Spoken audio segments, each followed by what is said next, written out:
every Ash Wednesday, I actually do write a sermon. And then as the day goes on, I rip it up. So if you've ever been here on Ash Wednesday before, you've known exactly how this goes. And the reason I do that is every Ash Wednesday, a sermon is written for me, I find. I began this day very early. At 6:30 in the morning, I was out there on the sidewalk to administer ashes to people on the street. When I got out there at 6:30, there were already people in a line waiting for me at 6:30 in the morning.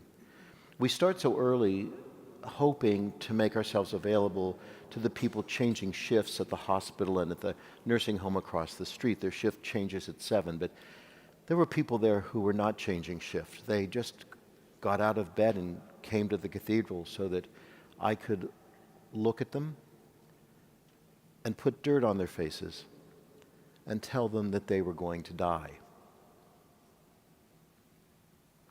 And every year I find myself wondering what in the world they come here for. Why do people do this?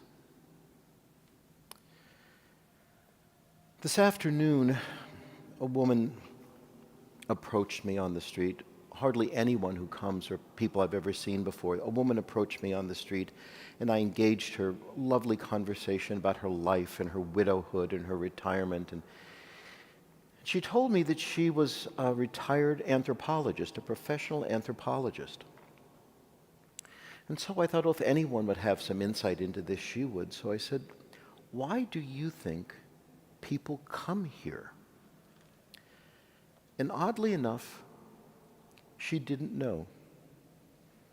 She didn't know.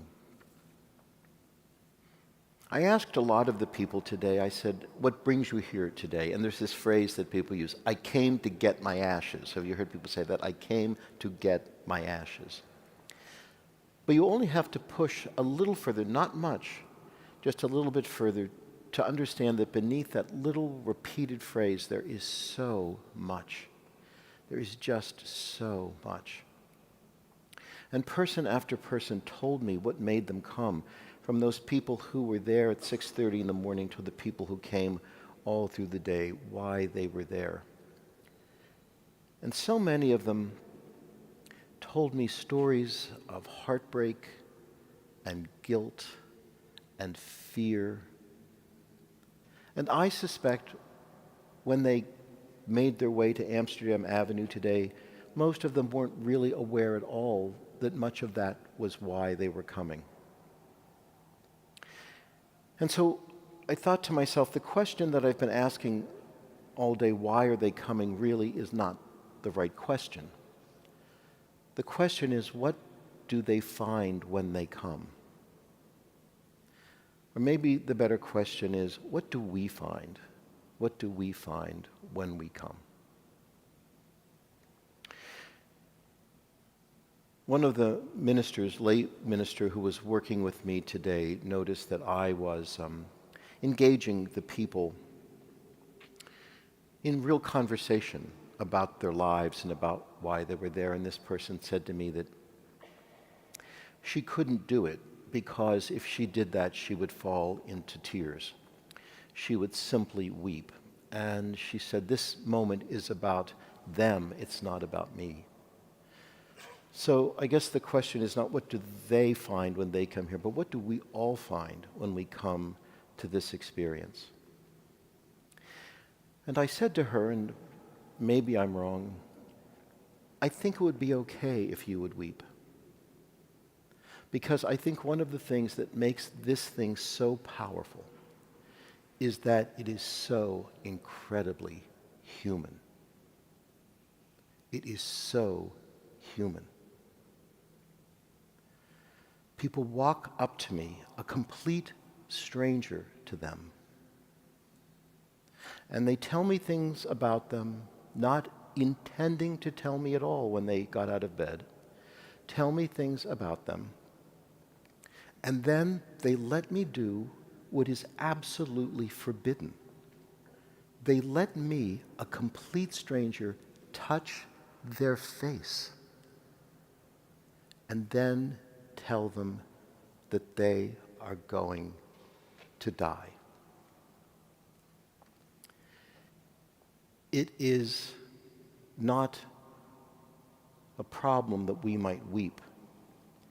It's a wonder that we can control ourselves from weeping.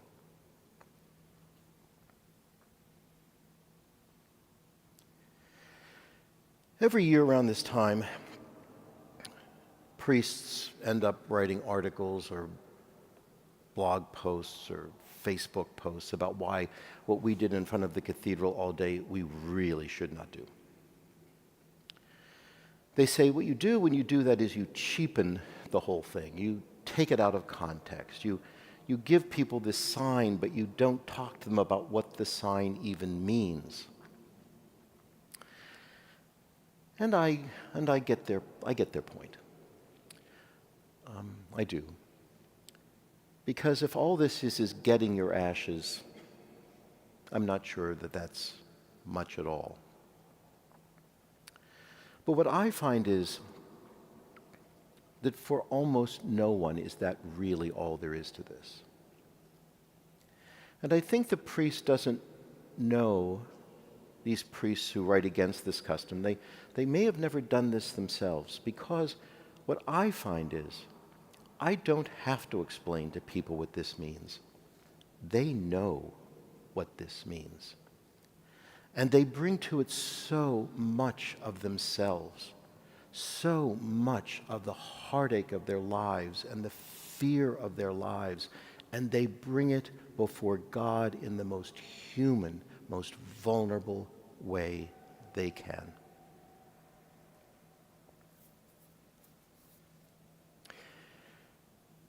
Another thing that, well, it tends not to be priests, it tends to be liberal Protestants write about this every year,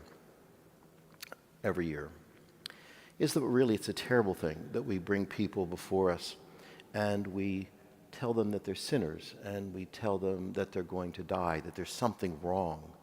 Really, we should be telling them that they're a blessing and that everything is wonderful. That's what people need to hear.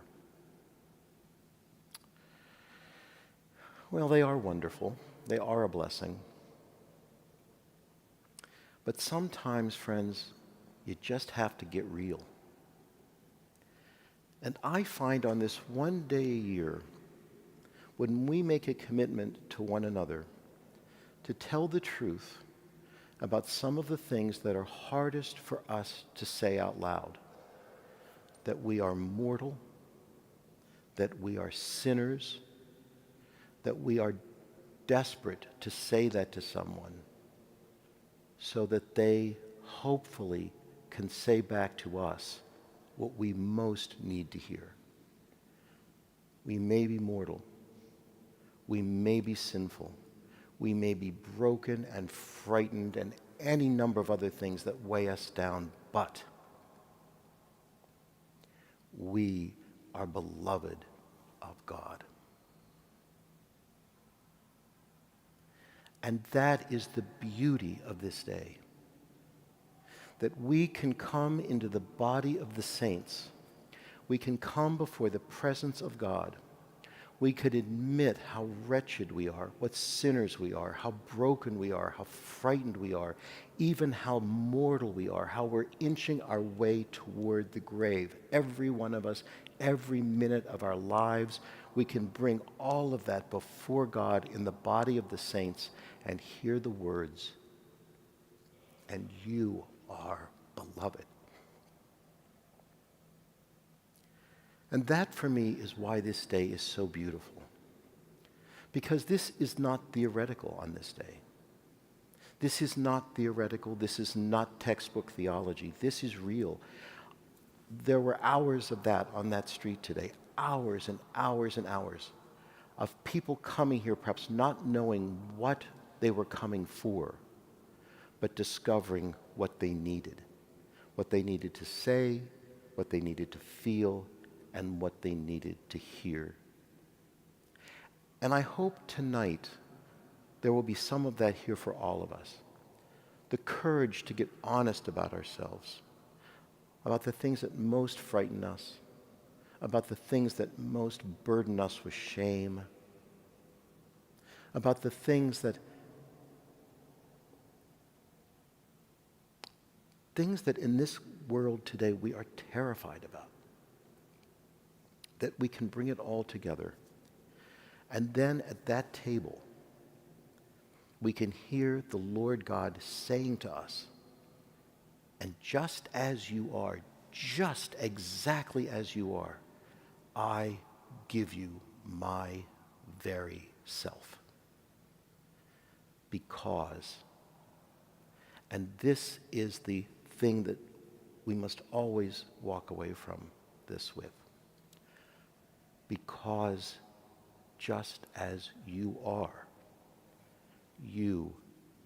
my beloved.